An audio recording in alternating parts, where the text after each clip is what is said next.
성경 시편 37편 7절로 11절까지인데요. 한 번 더 자리에서 일어나셔서 우리 하나님을 경외하는 마음으로 우리 다 같이 빨리 읽지 마시고 천천히 다 같이 읽습니다. 시작. 여호와 앞에 잠잠하고 참고 기다리라.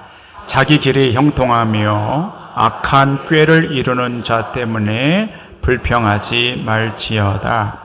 분을 그치고 노를 버리며 불평하지 말라. 오히려 악을 만들 뿐이라. 진실로 악을 행하는 자들은 끊어질 것이나 여호와를 소망하는 자들은 땅을 차지하리로다. 잠시 후에는 악인이 없어지리니 내가 그곳을 자세히 살필지라도 없으리로다. 그러나 온유한 자들은 땅을 차지하며 풍성한 화평으로 즐거워하리로다. 아멘. 자리에 앉아 주시기를 바랍니다.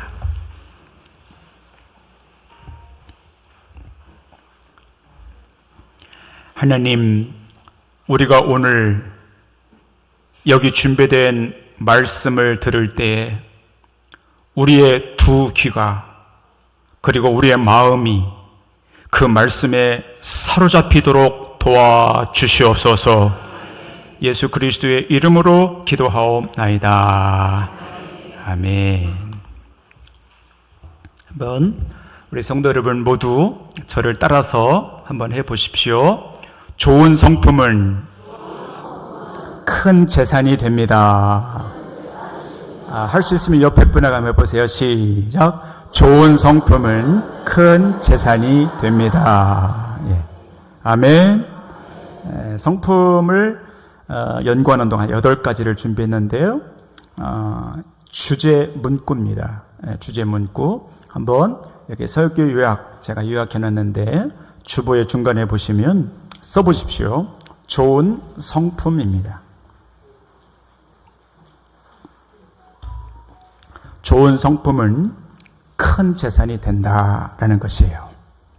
자, 오늘도 이 예배 하나님의 부르심을 받고 예배의 자리로 나가시는 사랑하는 성도 여러분, 예배를 드리다가 또 주님의 날 예배를 드린 후에 우리 모두의 성품이 아름답고 좋게 예수님을 닮은 신의 성품으로 조금씩 줄기차게 아름답게 변화되기를 축복합니다. 자, 이제 사진을 하나 맨 서두에 좀 보여드릴 텐데요. 평범한 대학생입니다. 2018년도에 수능 만점자입니다. 수능 만점. 하나도 안 놀라시네요. 저는 학교 다닐 때 수학 잘하는 친구 보면 그렇게 존경스럽더라고요. 저는 아무래도 수학은 안 되더라고요. 이렇게 암기하는 건 좀 잘했는데 수학은 참 어렵더라고요. 근데 수학 잘하는 친구들 보면 굉장히 이렇게 존경스럽더라고요. 어떻게 저렇게 어려운 거를 푸나. 근데 여러분, 수능을 만점 맞는다는 거는 이건 대단한 일이지요. 그때 수능 이렇게 문제가 너무 어려워서 아마 만점자가 많이 줄어들 거다 그랬어요. 근데 그때 만점을 맞았으니까 그 어려운 문제들을 다 하나도 안 틀리고 다 맞췄으니까 세상에 저런 사람들은 어떻게 했길래 저렇게 맞추죠? 수능 만점자입니다. 이름은 최동욱이라는 사람이고 화성 동탄에 살고 있었습니다. 그리고는 연세대학교 의대에 입학을 했습니다. 자, 사랑하는 성도 여러분, 이 학생의 미래 어떨 것 같습니까? 그대로만 가면 의사가 되고 제법 돈도 많이 벌고 가정도 꾸리고 보란 듯이 삶을 살겠지요.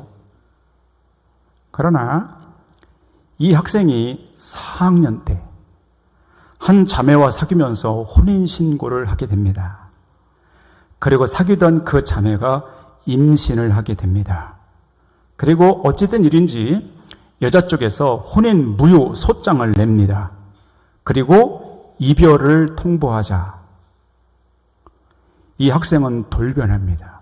치밀한 교회 끝에 강남역 바로 옆에 있는 12층 고층 빌딩 위에서 여자친구를 무참히 살해했습니다. 부검 결과 이 여자친구는 생선회 칼로 목을 30여 차례 가격된 것으로 밝혀졌고, 이 형제는 결국 법원에서 징역 26년의 선고를 받아 구속됐습니다. 이 사건은 그리 오래된 일이 아닙니다. 작년 2024년 5월 6일에 벌어진 일입니다. 제가 다큐멘터리 그것이 알고 싶다라는 곳에 들어가서 너무 이 사람이 궁금해서 이 사람을 자세히 연구하고 들여다보게 됐습니다. 오늘 우리 사회는 왜 이런 일이 벌어지는 것일까요? 뭐가 어떻게 됐든 공부만 잘하면, 1등만 하면 모든 게 용서되고 인정해주고 알아주는 사회 풍토이기 때문에 그런 것 아닐까요? 성적보다 훨씬 중요한 게 있습니다. 여러분이 이런 거를 보시면서 관찰을 잘 하시면서 통찰하셔야 됩니다. 꿰뚫어서 잘 보셔야 됩니다. 성적보다 훨씬 더 중요한 게 있습니다. 돈을 많이 버는 것보다, 좋은 아파트에 사는 것보다 훨씬 더 중요한 게 있어요, 여러분. 그게 성품이라는 거예요. 자, 한번 여러분들 다 한번 따라서 해보세요. 성적보다 성품이 중요하다. 자, 써보십시오. 그 밑에 제가 거기 써놨죠. 성적보다 성품이 중요하다는 것이. 이런 걸 통해서 보는 거예요. 야, 이게 점수가 좀 더 나오느냐, 못 나오느냐, 좋은 학교에 들어갈 수 있느냐, 못 들어가느냐, 좋은 회사에 들어가느냐, 못 들어가느냐, 그것보다 훨씬 더 중요한 것이 그 사람의 됨됨이가, 그 사람의 인성이, 성품이 어떠냐라는 게 굉장히 중요한 거예요. 이 최동욱 학생이 남들보다 암기는 잘했지요. 그죠? 계산은 뭐 기가 막히게 돌아갔을 거 아니에요. 그죠? 수능 만점이니까. 논술은 또 얼마나 잘했겠어요. 그러나 그의 인성과 성품은 잘 훈련되지 않았어요. 말이 징역 26년이지 어때요? 거기 다 살고 나오면 정상적인 삶 가능하겠습니까? 제 생각에는 제가 묵상을 해보면 어려울 것 같아요. 26년 후에 출소되면 장가나 가겠습니까? 또 수능 망점 맞아서 연대 의대에 들어갔을 때 그 부모님들은 얼마나 기뻐하셨겠어요. 그러나 26년 동안 교도소에서 살아야 되는 그 부모님의 마음은 얼마나 찢어지고 아프겠어요.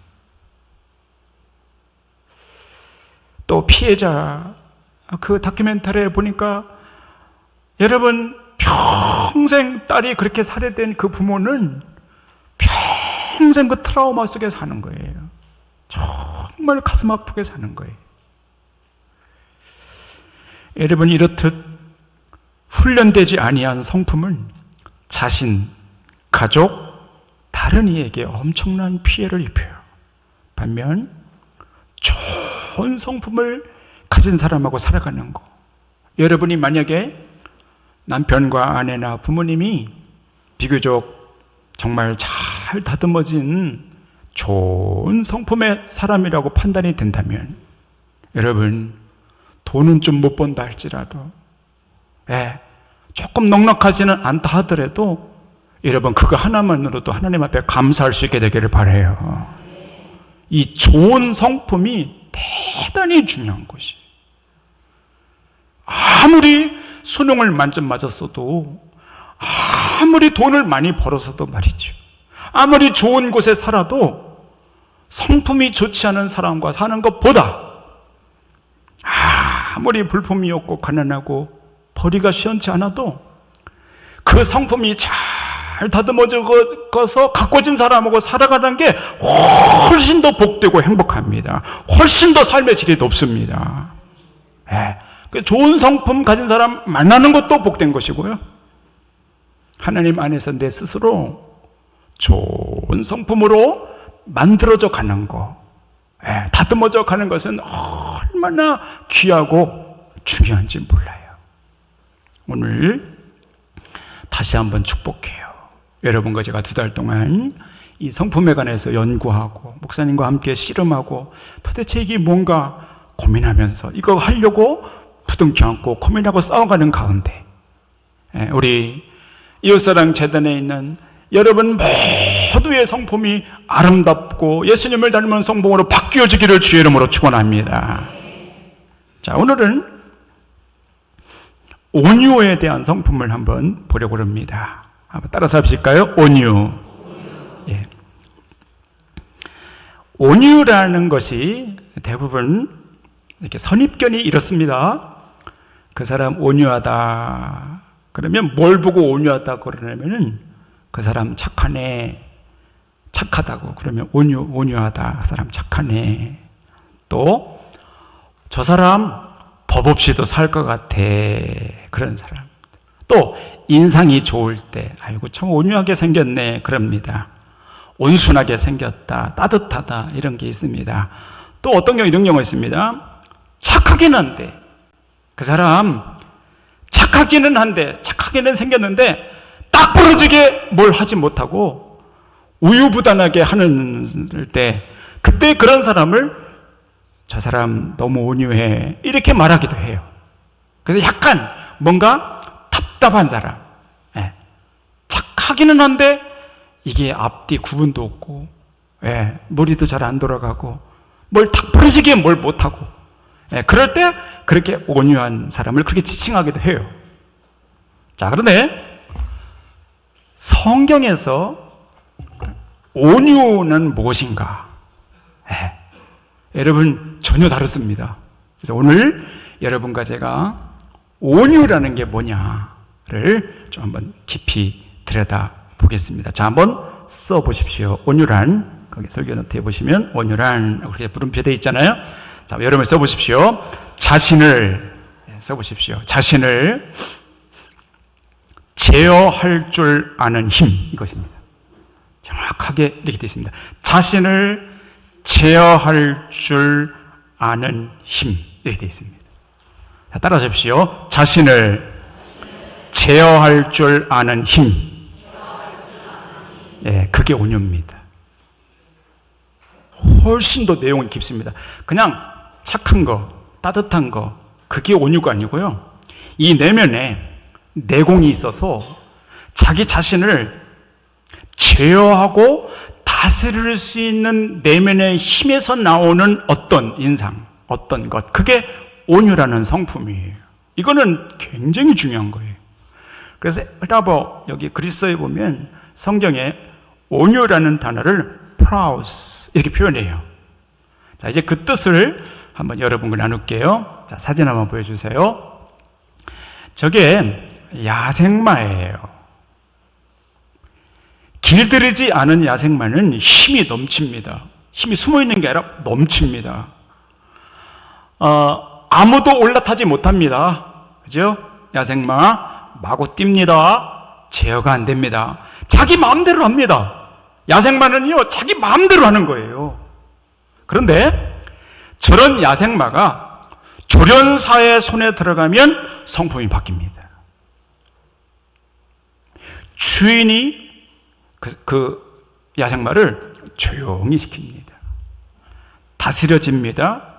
그 힘을 제어합니다. 그래서 자기 마음대로 힘을 쓰는 게 아니고 주인이 원하는 대로 이렇게 됩니다.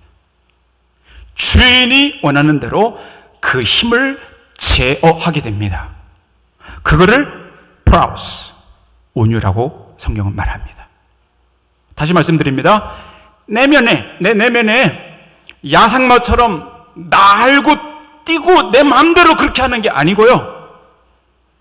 주인의 뜻에 맞게 자기 자신의 내면을 제어할 수 있는 힘, 거기서 나오는 것, 그것이 온유입니다. 그래서 온유한 사람은 마냥 착하게만 하는 게 아니고요, 무언가 잘 절제된 가운데서 뿜어져 나오는 힘, 여유, 따뜻함을 말합니다.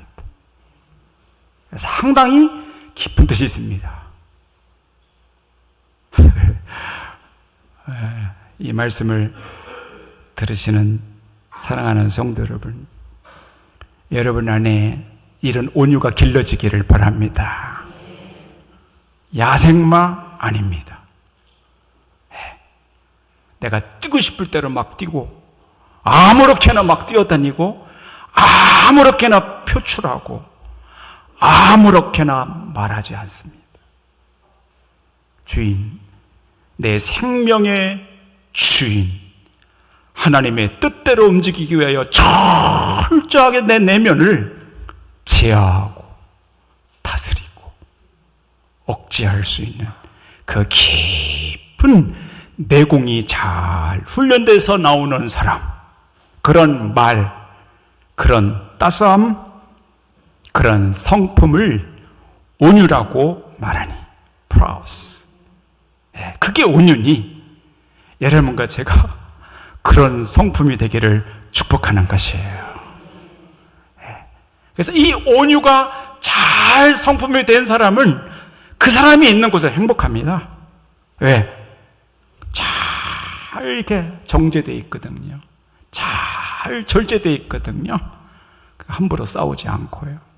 함부로 이렇게 막 날뛰지 않고요. 함부로 하지 않아요. 왜? 내 속에 잘 알고 있거든요. 무엇이 하나님이 원하시는 것인지 내 안에 잘 조절, 제어, 다스림, 이 안에 잘 그 작동되기 때문에 그런 사람이 있는 곳은 화목하고요. 그런 사람이 있는 곳은 웃음이 나고, 그런 곳이, 그런 사람이 있는 곳, 그런 가정이 행복한 가정이 돼요. 여러분, 온유의 성품이 여러분에게 생겨날 수 있게 되기를 바라요. 우리 한번 옆 사람, 대 사람 축복해요. 진심으로 한번 축복해 보세요. 온유한 사람이 되십시오. 한번 해보세요. 예. 자, 또 한번 이렇게 축복해 보세요. 당신은 온유한 사람입니다. 해보세요. 할렐루야. 여러분은 온유한 사람입니다. 이 시간 이후로 할렐루야. 막 속에서 날뛰려고 할 때 어떻게 돼요?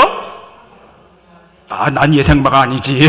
난 야생마가 아니야. 나는 온유한 사람이야. 나는 그런 사람이 아니야. 온유한 사람이지. 예수님처럼 하고 내 내면을 잘 통제하고 다스리고 제어할 수 있는 깊은 온유라는 내공을 쌓아가는 우리 성도님들 다 되시기를 축복해요.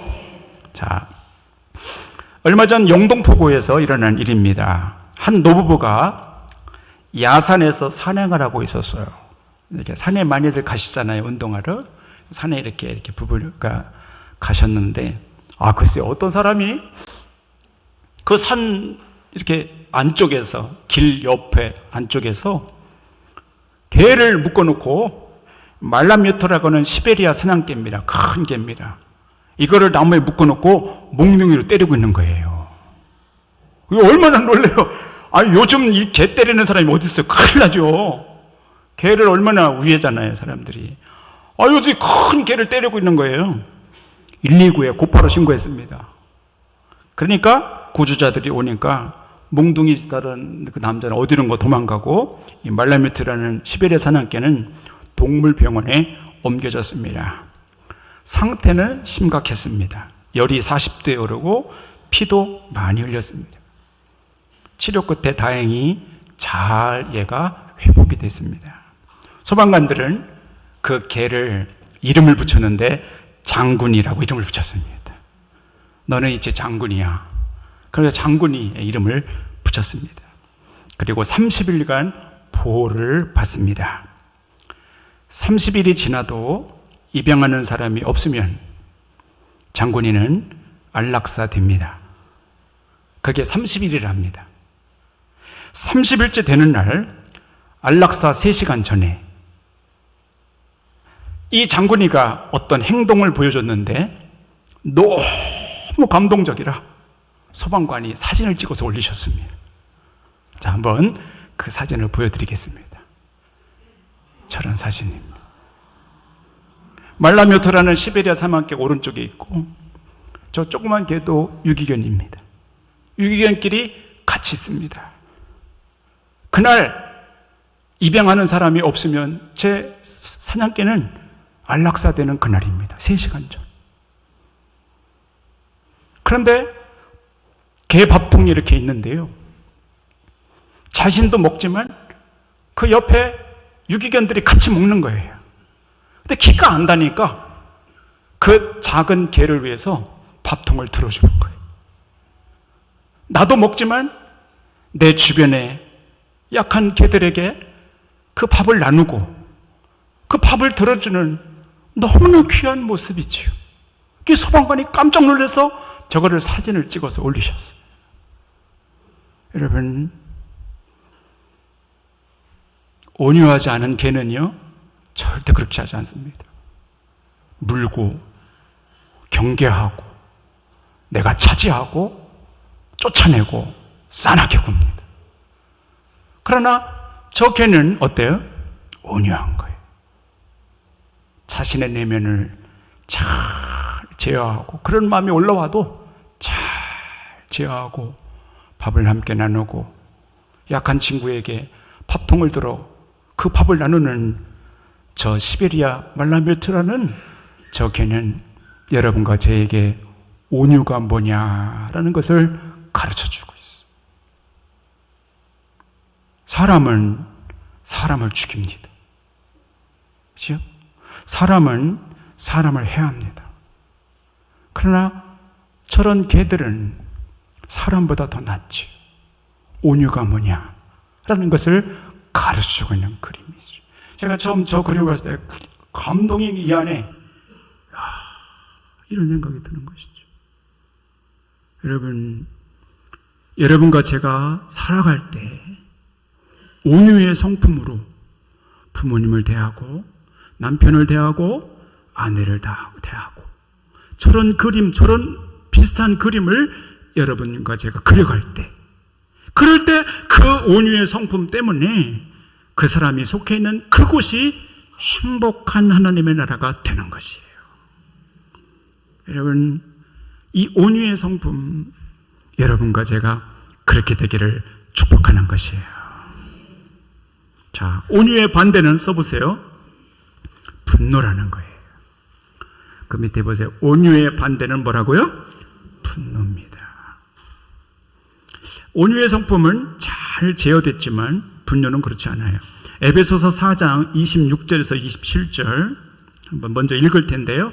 화면을 보시고 저와 함께 같이 한번 여러분 큰 소리로 저 뒤에도 저와 함께 읽어봐요. 시작. 분을 내어도 죄를 짓지 말며 해가 지도록 분을 품지 말고 마귀에게 틈을 주지 말라. 아멘.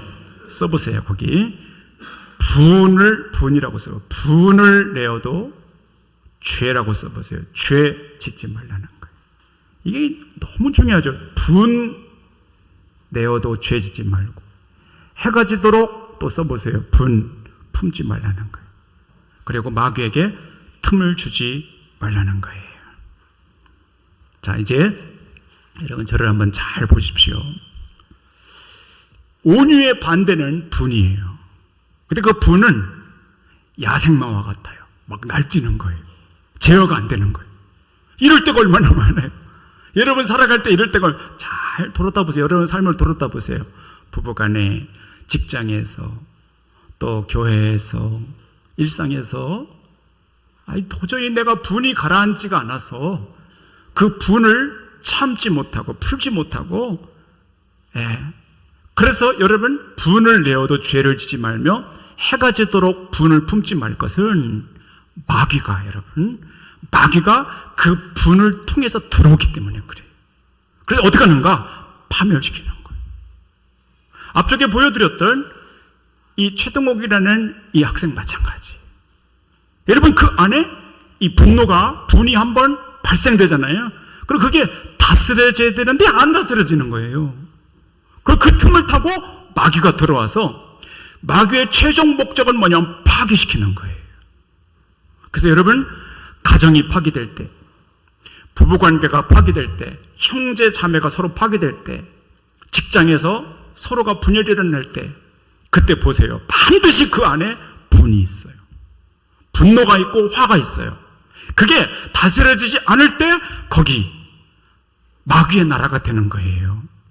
근데 온유는 그렇지 않아요. 온유는 그 분이 들어왔을 때 그 화와 분노를 잘 푸는 사람이에요. 온유의 성품이 그 안에 있으면 분이 내 안에 들어와도 그것을 내가 잘 자제할 수 있어요. 어떨 때는 억누르기도 하고, 어떨 때는 미루기도 하고, 어떤 건 없애기도 하고, 못 들은 척 없애기도 하고, 그걸 내가 조정하는 거예요. 여러분, 오늘 예배 자리에 오신 사랑하는 성도 여러분, 여러분 안에 분노가 사라지기를 축복합니다. 오늘 예배당에 오실 때 막 화를 갖고 나도 내 마음대로 안 돼서 너무 속상해서 막 화가 이 안에 가득 차신 분들이 계시네. 자연적으로 여기서 스트레스 받고 저기서 스트레스 받고 이것도 안 되고 저것도 안 되고 여기서 이렇게 어려움 당하고 저기서 어려움 당하고, 그러니 마음속에 화가 많이 들어있는 성도님들이 계셔요. 여러분, 그게 사라지지 않고 조정하지 않잖아요. 그러면 그 화 때문에 마귀가 그 틈을 타고 돌아오고 어려운 일들이 얼마나 많은지 몰라요. 오늘 아니에요. 여러분과 제가 이렇게 예배 자리를 나갈 때, 이 말씀을 들을 때 여러분 안에 내재되었던 모든 화와 분노가 예수 그리스도의 이름으로 다 사라지기를 축복합니다. 여러분, 화가 다 사라질지어다. 우리 옆에 분 한번 선포하세요. 여러분, 옆에 분 보고 화가 사라질지어다. 분노가 사라질지어다. 할렐루야. 특히 부부간에요. 부부간에 남편에게, 아내에게 여러분 쌓였던 화가 다 사라지기를 축복합니다. 여러분 안에 온유의 성품이 돼서 말이죠, 나를 괴롭히고 트라우마처럼 내 안에 쌓였던 그 아픔, 쓰라린 기억, 서글펐던 거, 서운했던 거, 그 분노, 화, 여러분 안에 쌓인 거 하나님이 다 떠나가게 해주시고 깨끗하게 해주시고 풀어주시기를 주의 이름으로 축원합니다. 이 온유의 성품이 대단히 중요하단 말입니다. 온유의 성품. 자, 그러면 온유했던 사람 두 분 써보십시오. 모세와 예수님이십니다. 성경에 온유했던 사람이 많으신데 그 중에 모세, 예수님. 모세는 지면에 온유한 사람이었다. 성경에 이렇게 나오고요. 그 다음에 예수님 이렇게 써보십시오. 자, 그리고 이제 들어보십시오. 마태복음 26장에는 예수님께서 체포되시는 장면이 나옵니다. 그죠? 십자가 지시기 위해서 체포가 먼저 되시잖아요. 그때 성경에 이렇게 되어 있습니다. 큰 무리가 칼과 몽치를 가지고 예수님을 잡으러 왔다. 이렇게 되어 있습니다. 대제사장과 산헤드린 공회에서 보낸 많은 사람들이 예수님 잡으러 올 때 칼과 몽치를 들고 왔단 말이에요. 그러니까 베드로가 가만히 보니 화가 나는 거예요. 아니, 내 스승 예수님을 사람들이 칼과 몽치를 가지고 막 잡으러 온 거예요. 그러니까 이 베드로가 자기도 모르게 울컥 화가 나가지고 자기가 가지고 있던 칼을 빼서 대제사장 말고라는 사람의 귀를 뱉습니다. 귀가 떨어졌다고 그랬어요. 그러니까 예수님이 가만히 이렇게 보시다가 이렇게 말씀하십니다. 야, 베드로야, 칼 집어넣어. 칼을 빼는 자는 칼로 망하느니라. 그러면서 그 귀를 들어서 붙여주시는 거예요. 그러면서 예수님이 하시는 말씀, 자, 잘 보세요. 마태복음 26장 53절 띄우시고요. 저와 함께 읽습니다. 그때 예수님이 하신 말씀이요. 다 같이 읽어요. 시작. 너는 내가 내 아버지께 구하여 지금 12군단 더디는 천사를 보내시게 할 수 없는 줄로 아느냐. 아멘. 잘 보십시오. 그때 예수님이 하신 말씀이요. 베드로야, 잘 들어봐라. 지금 내가 천부 하나님께 구하여 12군단이나 더 되는 천사들 얼마든지 오게 할 수 있단 말이에요. 얼마든지. 저 사람들 얼마든지 내가 물리칠 수 있다는 거예요. 그러나 예수님은 그렇게 하지 않는다는 거예요. 왜? 그렇게 하면 하나님의 계획이 다 망가지거든요. 그러니까 그건 하나님의 뜻이 아니에요. 나를 보내신 주인 아버지 하나님의 뜻은 내가 잡혀가는 거고 내가 십자가에 못 박히는 것이 그것이 주인의 뜻이기에 예수님은 어떻게 하는가? 제어하시는 거예요. 여러분 이거 배우셔야 돼요. 12영이나 되는 군단으로 싹 밀어버릴 수 있어요. 다 없애버릴 수 있어요. 그러나 예수님은 그렇게 하지 않으셔요. 어떻게 하는가? 제어하시. 그 힘을 날뛰게 하는 것이 아니라 그 힘을 묶어놓고 계세요. 제어하시는 거예요. 사용 안 하세요. 하나님 주인의 뜻을 이루기 위해서 그것을 제어하고 가만히 다스리시는 거예요. 저거를 온유하다 이렇게 말하는 거예요. 온유는 마냥 착각 빠진 게 온유가 아니에요. 온유는요, 내가 힘을 쓸 수 있지만 내가 때릴 수 있어요. 여러분, 내가 보복할 수 있어요. 내가 너끈히 저 사람을 이길 수 있어요. 그럼에도 불구하고 아버지 하나님의 뜻을 이루기 위해서 묶어놓는 것, 제어하는 거예요. 그렇게 안 하는 거예요.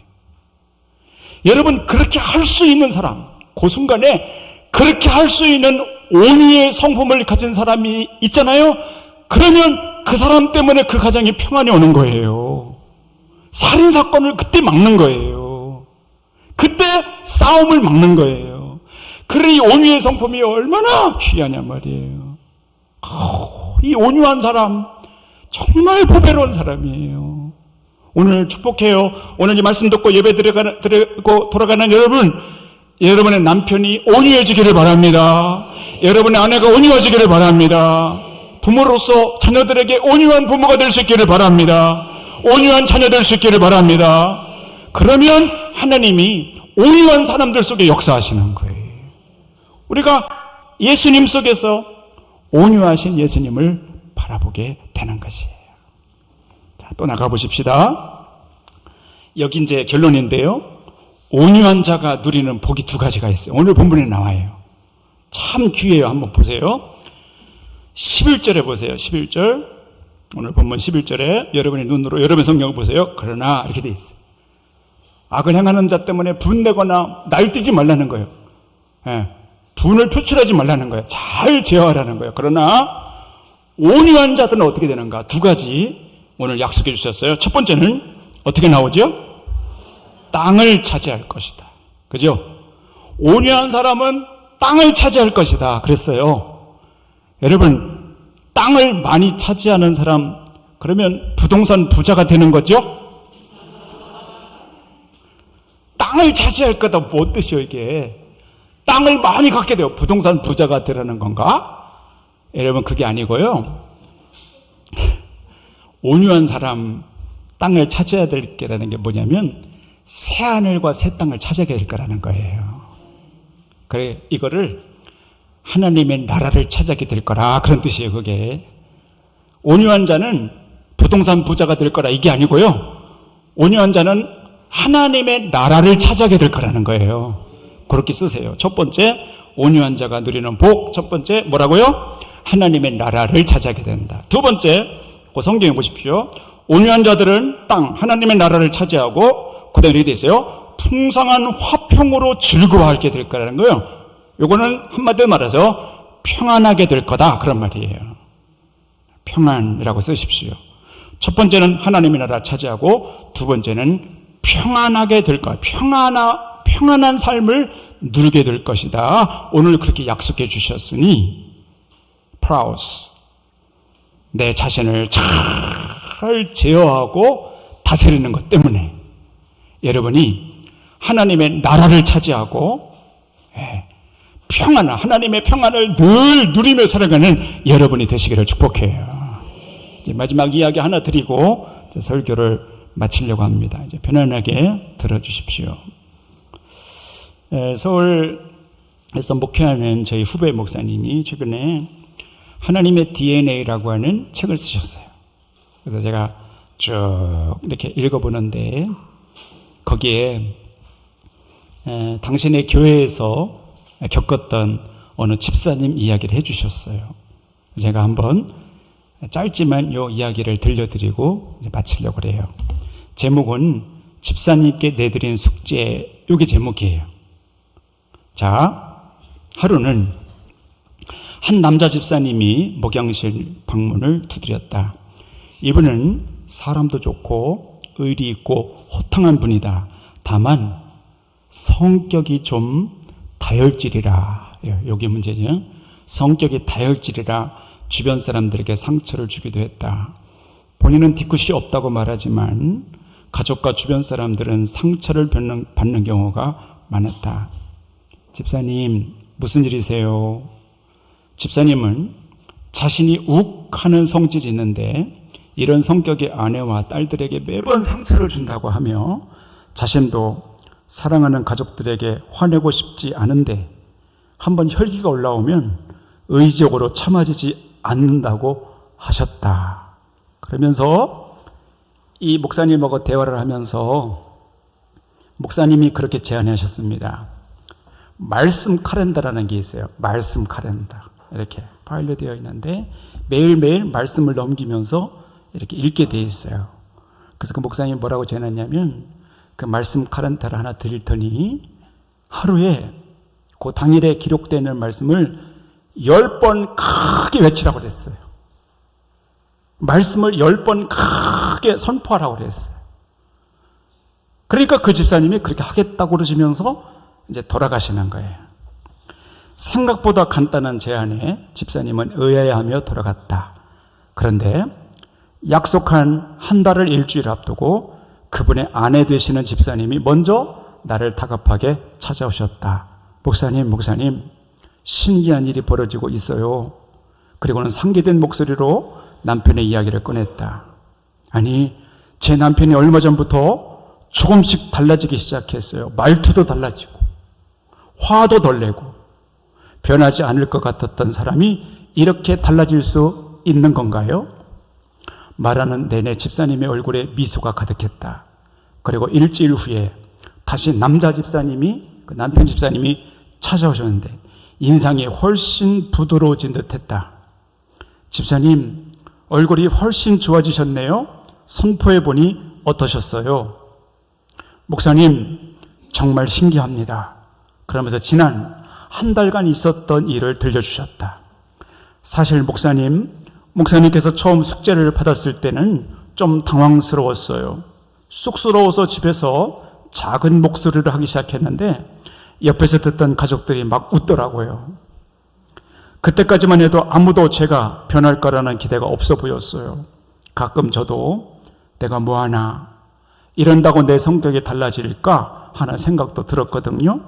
그런데 그때마다 목사님 얼굴이 떠올랐어요. 포기하고 싶은 순간에도 손을 꼭 붙들고 부탁하던 내 모습이 떠올라 의리 때문이라도 다시 선포하게 되었다는 것이다. 그러다가 문득 이런 마음이 들었다고 한다.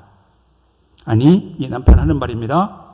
나는 예수님 닮은 온유한 사람인데 왜 혈기를 부리려 하지? 자기 마음 가운데 예수님이 계시고 그분의 성품이 이미 부어졌음을 깨닫고 스스로 동의하게 된 것이다. 그렇게 욱하는 마음이 조금씩 가라앉더니 점차 마음의 여유가 찾아왔고 이제는 의지적으로 화를 참지 않아도 여러분, 이게 중요해요. 의지적으로 화를 참지 않아도 화를 잘 다스리는 사람으로 바뀌어 가는 것이다. 이렇게 썼어요. 온유한 성품으로 바뀌어져 가면 의지적으로 참지 않아도 자동적으로 내 안에 제어와 다스림의 역사가 일어난다는 거예요.